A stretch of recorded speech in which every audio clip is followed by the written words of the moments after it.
Ou sinon, dans le fond, je peux juste sortir ma voix de prof. Alexis, si tu me permets, je vais clarifier quelque chose dans ton introduction. Oui. Tu disais vivre dans un monde sans stéréotypes, sans discrimination. Oui.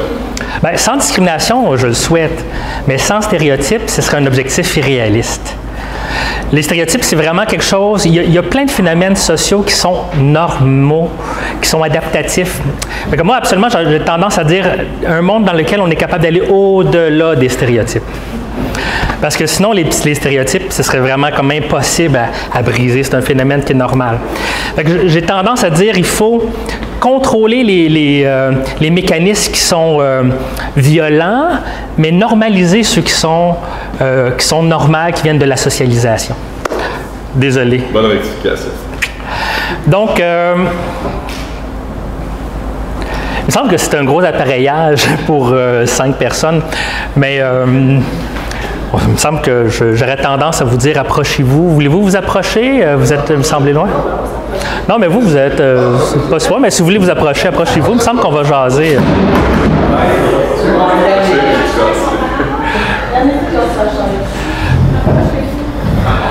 Si vous avez le goût de vous approcher. Vous, dans le fond, vous restez timide au loin? Oui, OK, vous restez timide au loin.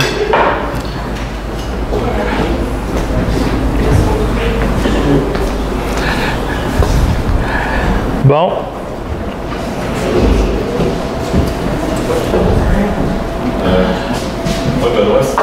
Oui? Non, ça va. Ben, sinon, s'il est où, si j'en ai besoin? Ah, OK, il est ici. C'est beau. Juste ici, là. Donc, avec ça, j'imagine, tu peux faire ça, tu peux faire ça. Parfait. Tu peux faire ça, faire ça, faire ça. Excellent. Puis, je pense que tu as ça. Ouais, c'est ça. Fait que dans le fond, gauche, droite, puis en haut, en bas. OK, c'est parfait. À ta guise. Gauche, droite, en haut, en bas.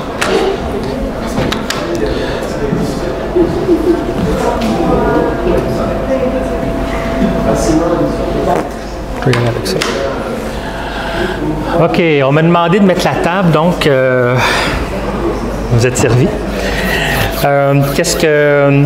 il disait le multiculturalisme, interculturalisme.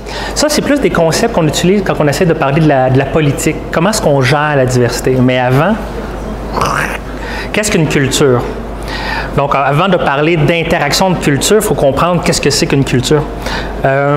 Juste, vu qu'on est 3, 4, vous êtes de quel programme?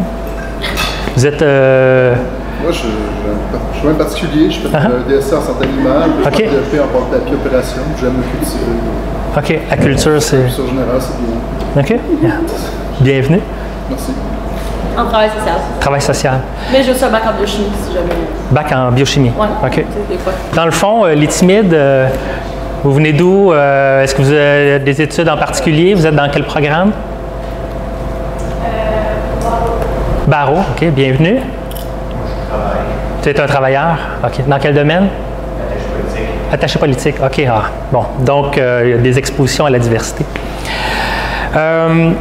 Évidemment, moi, je suis prof de psycho, mais c'est pas la psychologie qui a développé le concept de culture, là. Nous, on s'est agrippé à d'autres sciences qui l'avaient déjà réfléchi, entre autres l'anthropologie, l'histoire.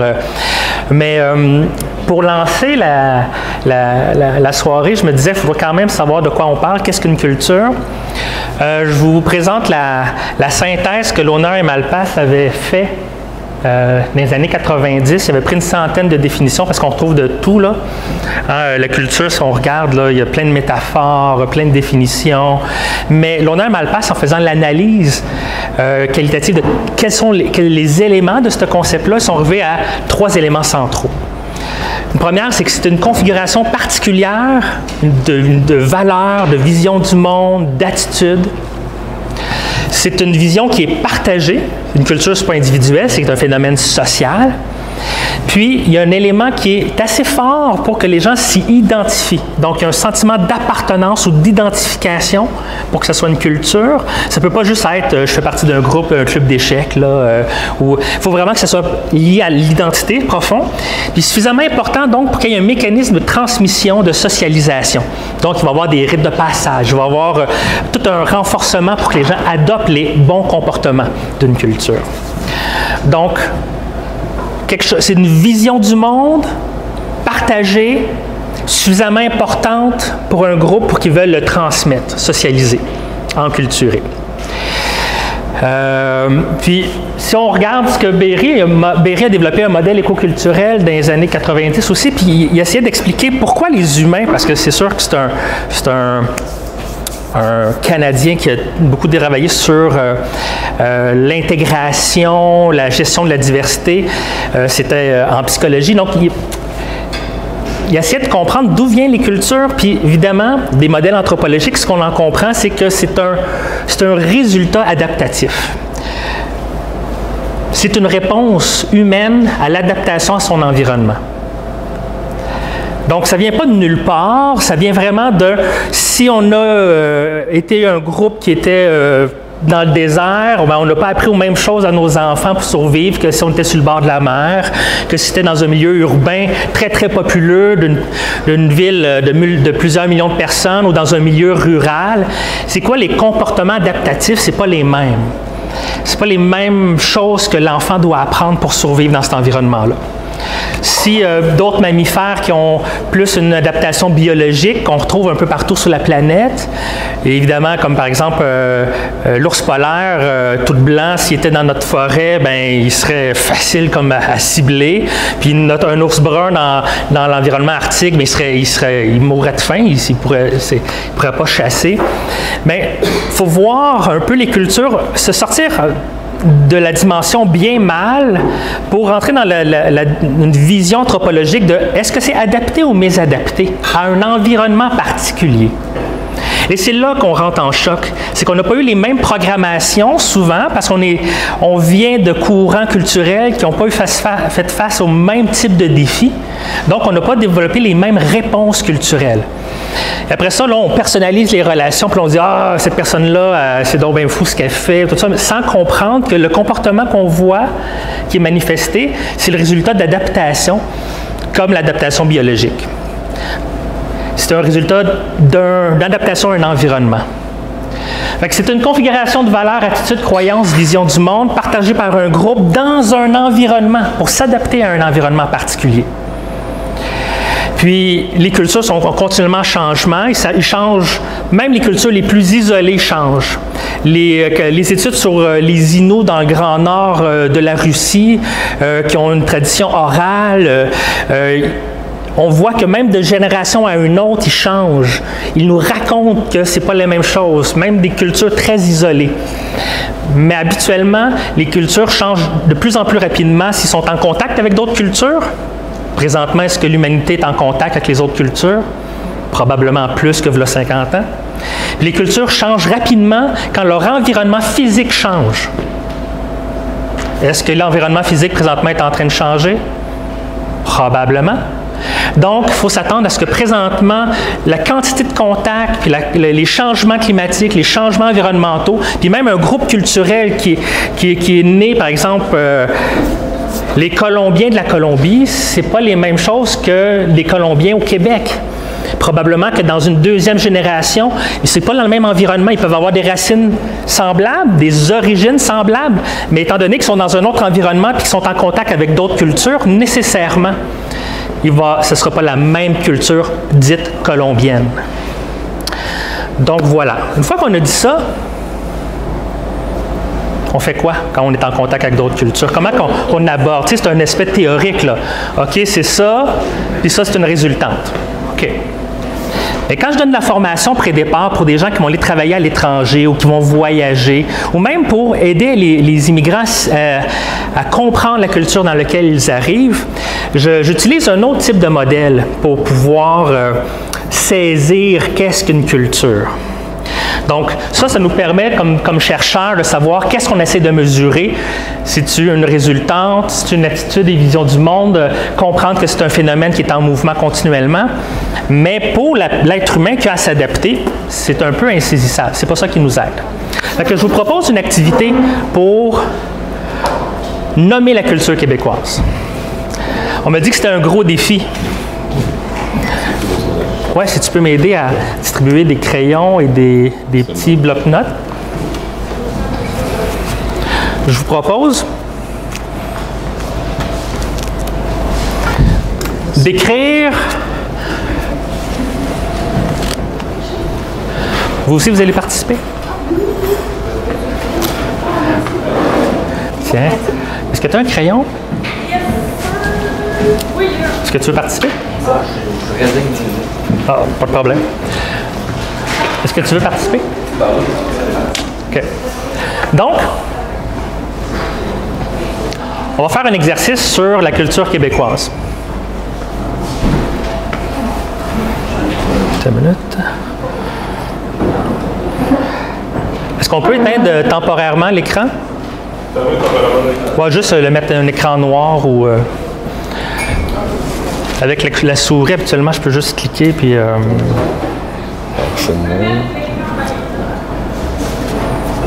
Ah, parfait. Merci. Quoi? Non, juste des mots.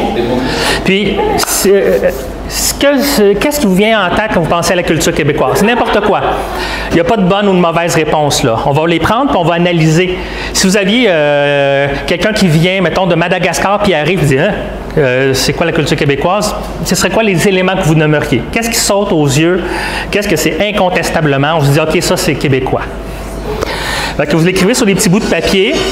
Par papier? Oui, puis venez après ça les coller ici. On va faire un patchwork. Tout ce qui vous passe par la tête, mettons de 4, 5, 6 éléments. Des incontournables. Oui.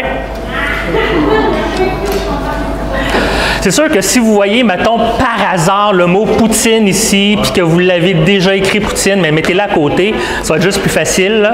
On va voir combien de fois ça revient. Mais tout ce qui vous vient par la tête, si vous avez à présenter la culture québécoise.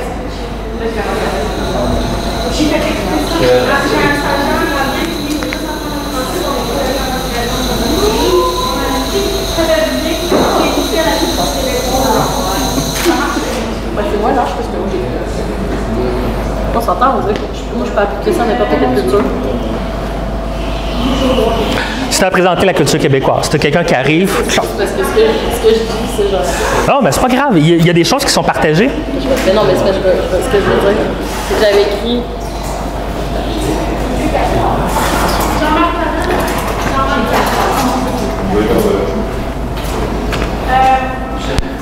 Les timides en arrière, ça va bien? Oui.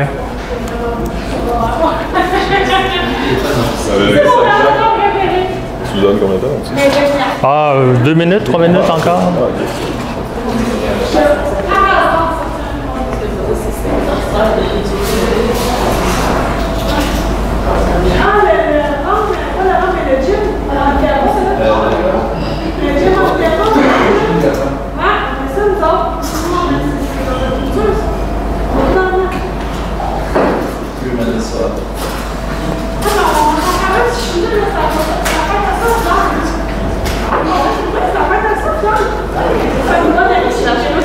Ouais, allez-y, c'est pas grave. Il n'y a pas de bonne ou de mauvaise réponse, là. C'est pas... Oh, ouais.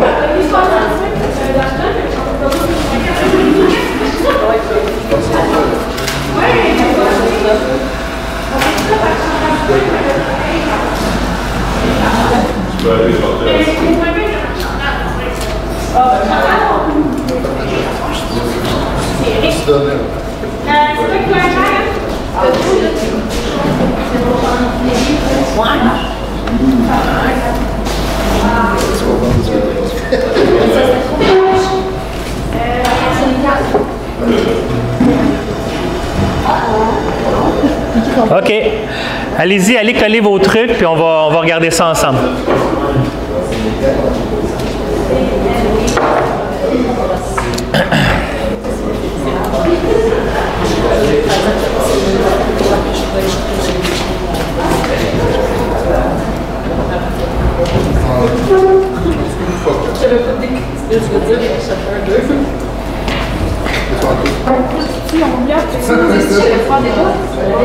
Les bons jeux.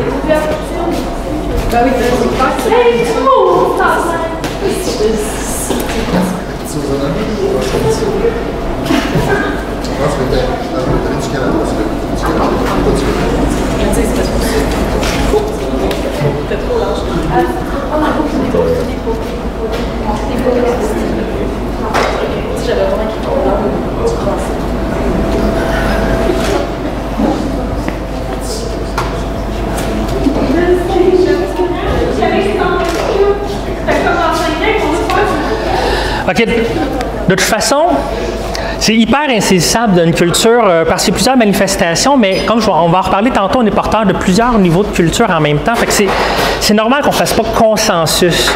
Quand j'en parlais avec une anthropologue avec qui j'enseignais, elle me disait, c'est un peu comme un panier dans lequel on met plein de choses, puis qu'à peu près 70-80% de ces éléments-là, tout le monde fait consensus. Mais il y a quand même toujours une marge de manœuvre. On pourrait prendre tous les gens de la même génération, de la même région, de la même formation. On pourrait prendre des gens qui sont très, très pareils, mais même encore là, il y aurait à peu près juste 80% de choses qui seraient redondantes. Mais c'est ce 80%-là qui devient comme le cœur. Les variations, bien, il y a des variations personnelles, puis il y a des variations de sous-groupes. C'est pour ça qu'on ne retrouve pas toujours exactement les mêmes éléments. Donc, qu'est-ce qu'on retrouve? Qu'est-ce qu'on voit ici? Le cœur a ses raisons. Donc, la télésérie, Les Ouatiers, Denis Arcand, le gin Angava, Patrick Sénécal, Mine d'or.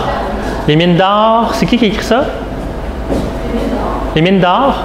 C'est genre le travail minier ou... Ah oui, oui. OK. Nos mines d'or. Les coureurs des bois, Rick Lapointe, les cowboys fringants, Elvis Gratton, sirop d'érable, sirop, hiver, le Saint-Laurent, les sacres, la religion,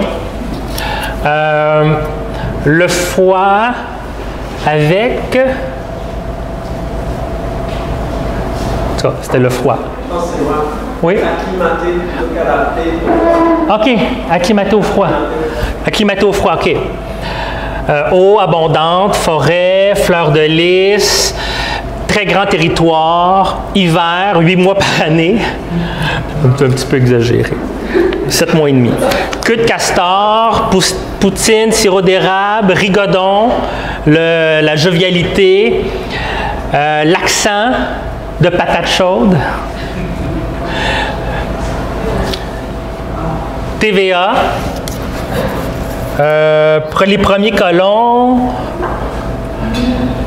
gentillesse, famille, chaleur humaine, ouvert d'esprit, la petite vie, la poutine encore, laïque, la neige, les activités hivernales, la température, l'hiver versus l'été, la neige, la gestion du temps.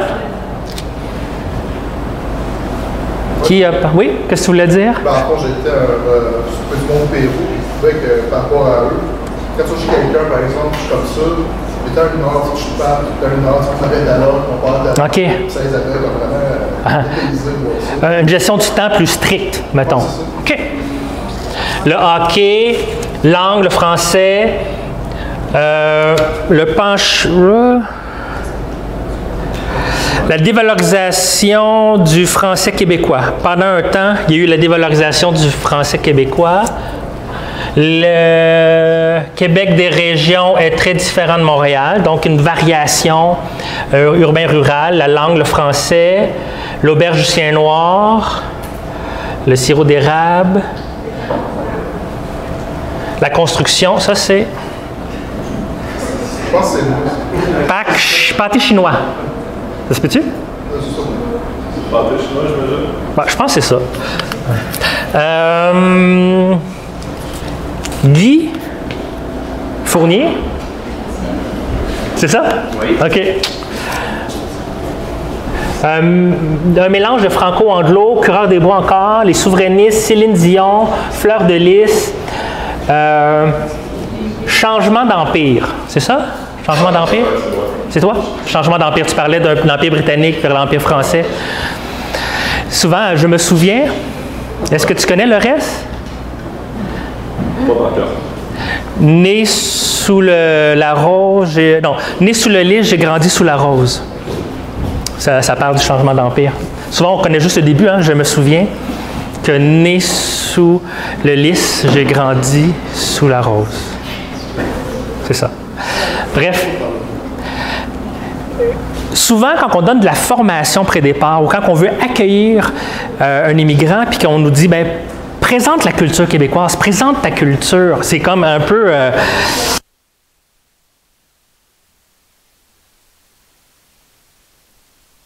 culture. Fait que faire ce genre d'exercice.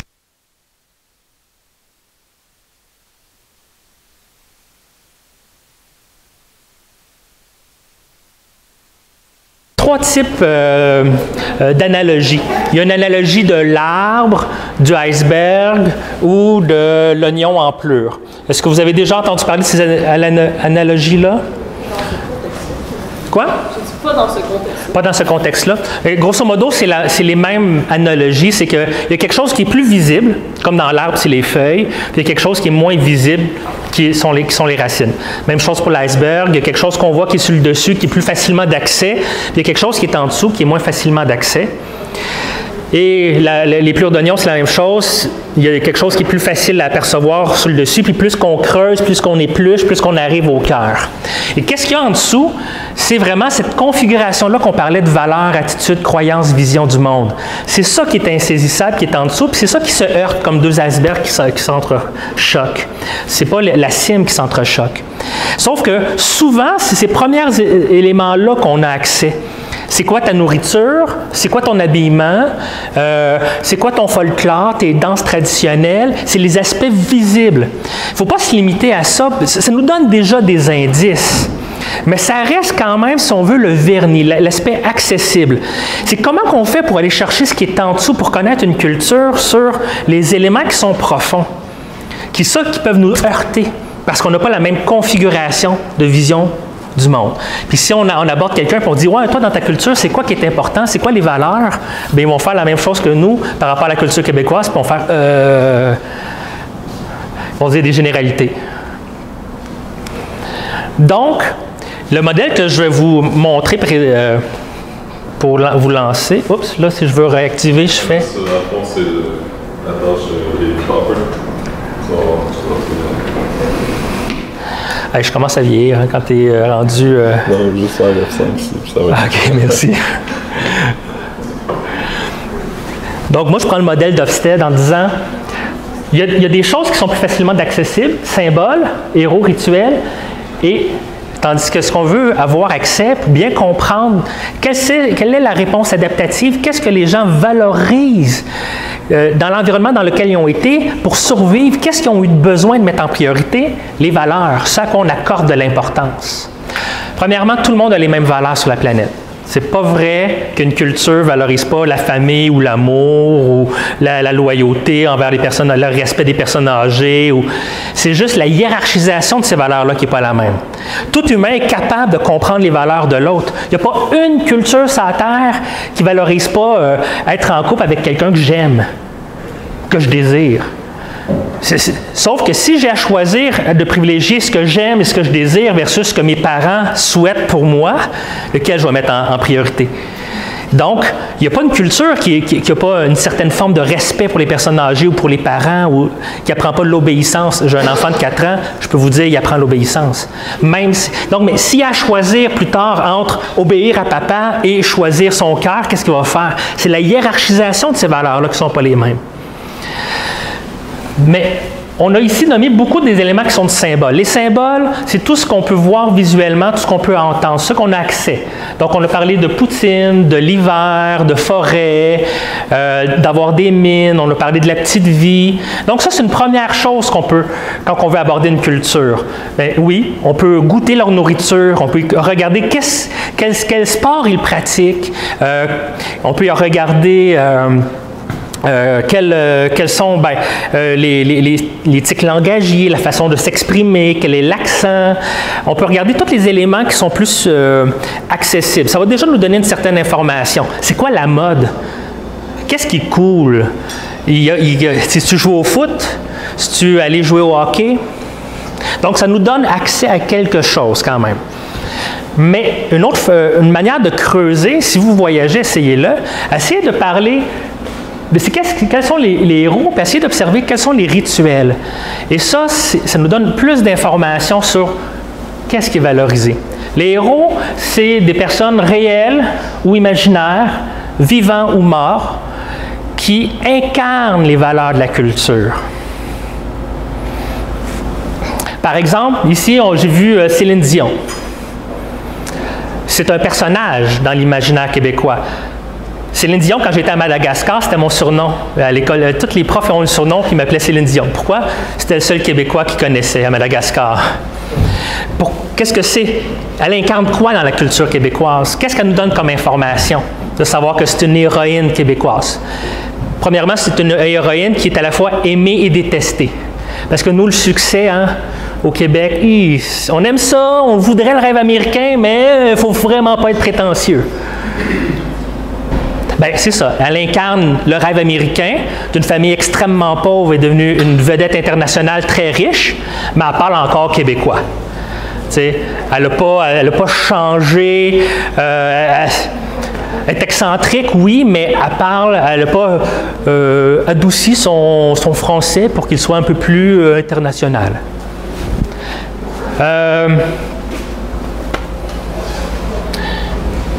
Patrick Sénécal. Qu'est-ce qu'il incarne?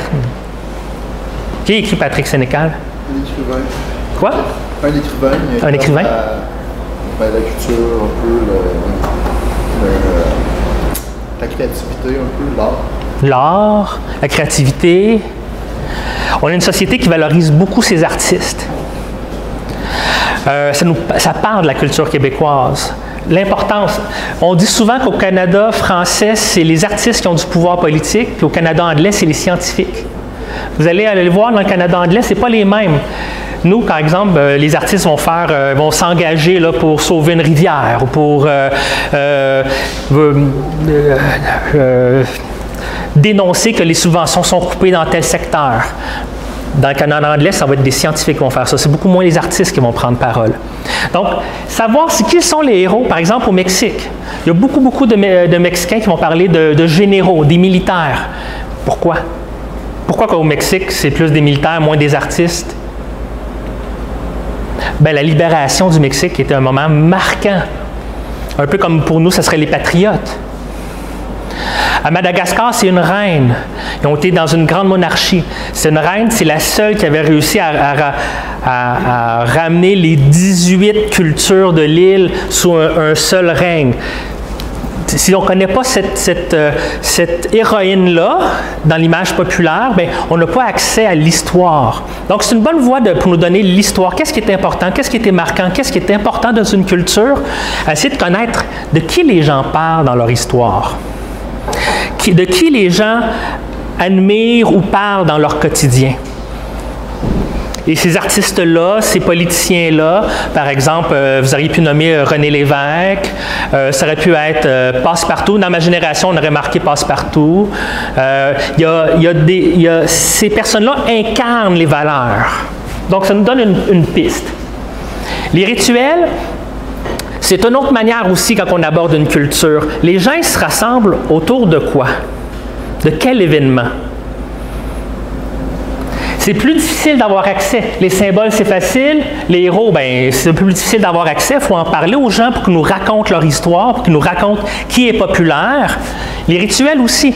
Il faut donc être plus en contact avec les gens de la culture pour pouvoir y avoir accès. comment ça marche. Et les rituels, c'est tout événement social dont l'objectif n'est pas la survie. On se rassemble et les bénéfices ne sont que sociaux. Ici, on n'en voit pas, par exemple. Il y a le sirop d'érable qui est un symbole, mais par exemple, aller à la cabane à sucre, c'est un rituel. Moi, souvent, je vais amener des personnes d'autres origines dans ma famille à la cabane à sucre. Nous, on va à la cabane à sucre à tous les printemps.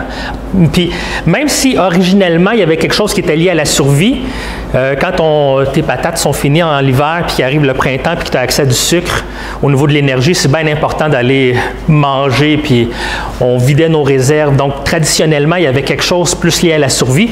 Maintenant, on va à la cabane à sucre, c'est vraiment un rituel social. Mais ça nous donne accès à la culture. Ça nous donne accès que... Pourquoi qu'il y a les cabanes à sucre au Québec?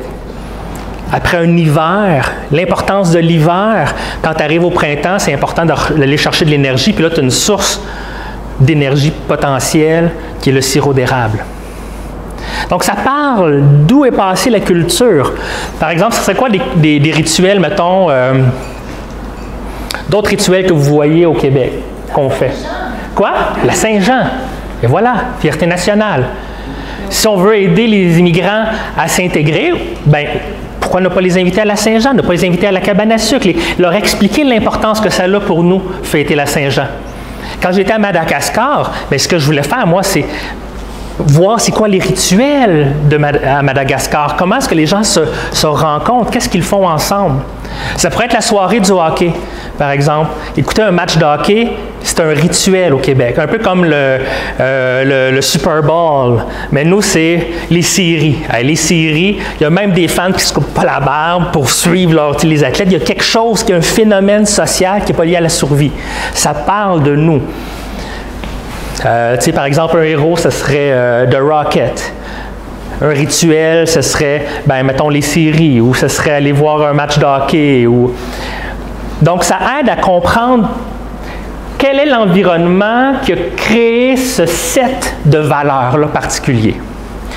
Donc, prochaine fois que vous avez à présenter votre culture ou que vous avez à demander quelque chose sur la culture d'un autre, mais vous avez tous ces outils-là pour aller avoir des indices sur c'est quoi la configuration particulière de valeurs, vision du monde, attitude, croyance. Ça va? Good. Il me reste combien de temps? 5 à 8 minutes. 5 à 8 minutes? OK. Je vais... Est-ce que tu peux m'aider à distribuer une carte par personne, s'il te plaît? Une carte par personne? Oui.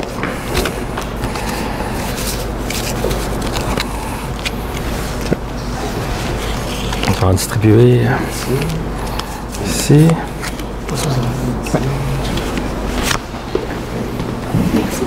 Rien.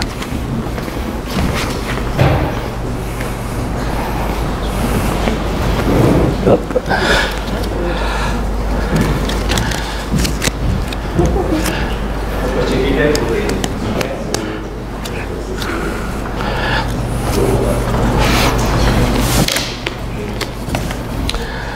OK. À partir de cette carte-là, je voudrais que vous vous leviez et que vous formiez des diades ou des triades à partir de vos cartes, des cartes qui se ressemblent. Puis on va faire l'activité après. Je vais vous... c'est juste pour mélanger un peu les groupes. Tu sais, il y a des gens qui sont venus en couple. Donc, une fois que vous avez votre diade ou votre triade, faites-moi signe pour que je puisse vous...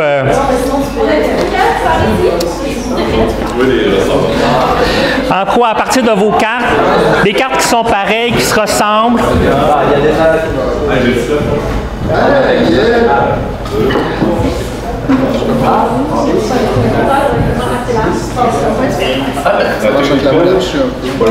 Est-ce que tout le monde a un groupe, une diade, une triade avec des gens dont la carte se ressemble? Ah, ben oui.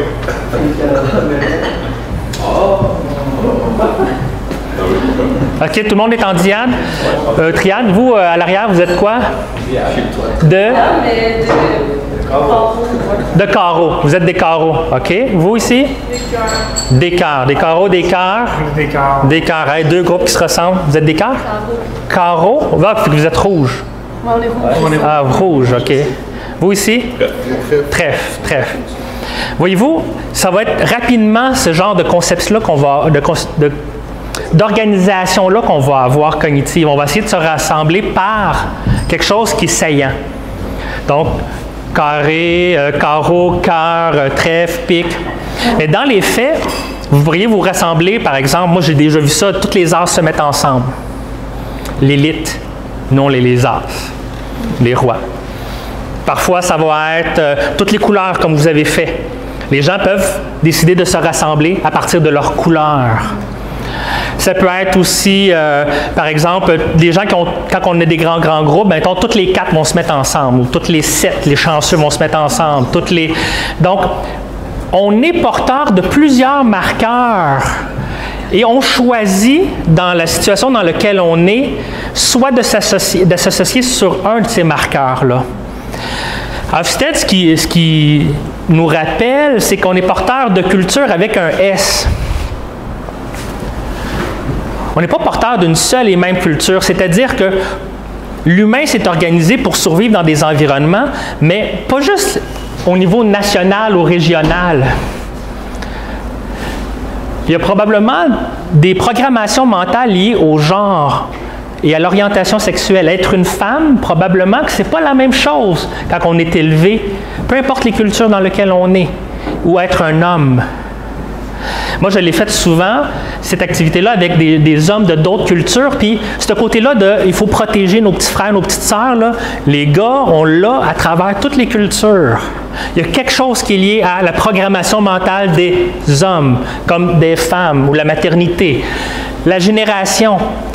On pourrait s'associer ou se différencier à partir de la génération. On pourrait dire tous ceux qui sont 1, 2, 3, 4 ensemble, les rois, reines, les classes sociales. Il y a des grosses variations d'une culture à l'autre selon la classe sociale. En Colombie, la mère de mes enfants me disait ça, elle disait, en Colombie, c'est facile de voir la classe sociale. On écoute la musique et la nourriture. Ceux qui sont attirés par les Mexicains, c'est la culture les plus pauvres. La classe moyenne en Colombie est attirée par la culture américaine. La classe riche en Colombie est attirée par les Français, par les Européens. Donc, c'est ça, avoir de la classe. Donc, on peut voir qu'il y a des différences socio-économiques et que ça vienne d'une programmation organisationnelle, c'est-à-dire être psychologue, c'est bien différent qu'être en droit. Ou étudier en histoire, c'est bien différent que d'étudier pour devenir comptable.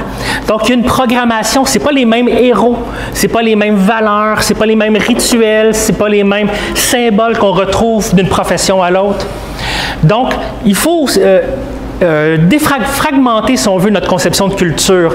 Il ne faut pas voir ça que comme culture religieuse ou nationale, mais dire que cette personne-là qui est devant moi, elle a été socialisée dans des programmations comme genre, comme génération, comme professionnel, puis même comme environnement de travail, c'est-à-dire être un médecin jeune, blanc, homme. Si on travaille au CHU, c'est pas la même chose que si on travaille à l'Hôtel Dieu ou, mettons, Children's Hospital. Donc, il y a une variété de programmations et l'être humain, pour survivre, il a dû emmagasiner toutes ces programmations-là, sinon il aurait été rejeté par sa génération ou par sa profession ou par sa culture ou par sa religion. Donc, toutes ces programmations-là se superposent. Quand on est face à quelqu'un, on est face à une multitude d'emmagasines, de cumul de cultures et en plus, il y a des différences individuelles. Techniquement, il y en a juste un 5 de pique ou une dame de cœur. Il y a aussi un côté très individuel. Puis ultimement, vous auriez pu aussi tout virer votre carte. Sauf que là, j'ai 2 jeux de cartes mélangés, là. Mais techniquement, il y a juste une humanité. Puis on peut aussi trouver quelque chose, une similitude au fait d'être humain. De ne pas être dans l'espèce canine ou chevaline, quoique il y en a qu'on pourrait douter. Là. Le concept de race n'existe pas. C'est ça, on est une même espèce, ultimement. Bien, le racisme, c'est intéressant. On peut en parler parce que l'humain, qu'est-ce qu'il perçoit de son environnement est plus important que la réalité. Fait que s'il perçoit qu'il y a des races, c'est du racisme. Même si la réalité n'est pas comme ça. Quelqu'un peut se dire, moi je suis victime, même si objectivement on le regarderait et on dit, ben non, tu n'es pas une victime. Mais s'il se pense victime, il va agir comme une victime. Fait que, tu sais, la perception de la réalité est plus importante que la réalité elle-même. Voilà. Voilà mon introduction pour votre soirée. Merci de votre attention.